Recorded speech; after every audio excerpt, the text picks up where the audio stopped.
छुटकी और ईशा पर ऐसे इल्जाम लगाए गए जिनका कोई आधार नहीं था। समाज की पुरानी सोच और अंधविश्वास ने दो मासूम लड़कियों की जिंदगी मुश्किल बना दी थी।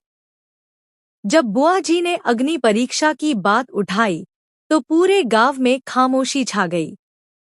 किसी ने नहीं सोचा था कि सूरज सबके सामने इस पर खुलकर विरोध करेगा। सूरज ने पूरे आत्मविश्वास के साथ कहा कि किसी भी लड़की को अपनी पवित्रता या सम्मान साबित करने की जरूरत नहीं होती। उसके इन शब्दों ने न सिर्फ ईशा का भरोसा मजबूत किया, बल्कि गांव के कई लोगों की सोच भी बदल दी।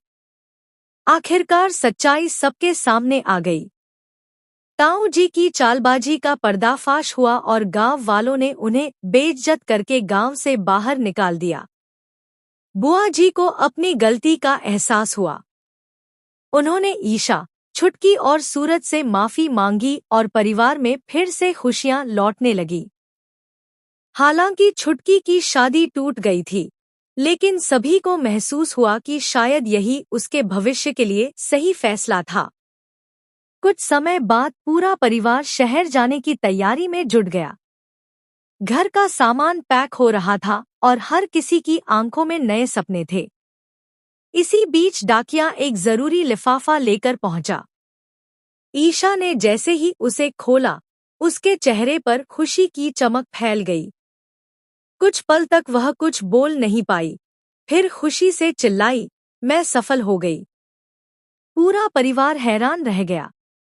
ईशा ने यूपीएससी की कठिन परीक्षा शानदार अंकों से पास कर ली थी। उसकी सालों की मेहनत और संघर्ष आखिरकार रंग ले आए थे। अब उसका सपना आईपीएस अधिकारी बनने का पूरा होने जा रहा था। घर में जश्न का माहौल बन गया। ताई माँ की आंखें खुशी से भर आईं। मोनिका और पूर्वा खुशी से झूम उठे, जबकि सूरज अपनी खुशी छिपा ही नहीं पा रहा था। वह दौड़कर ईशा के पास पहुंचा। दोनों एक दूसरे को गले लगाने ही वाले थे कि तभी बुआ जी मुस्कुराते हुए बीच में आ गईं और बोलीं, अरे अरे, पहले भगवान का धन्यवाद कर लो, उसके बाद जितनी खुशी मनानी है मना लेना। पूरा परिवार हंस पड़ा और घर एक बार फिर खुशियों से गूंज उठा।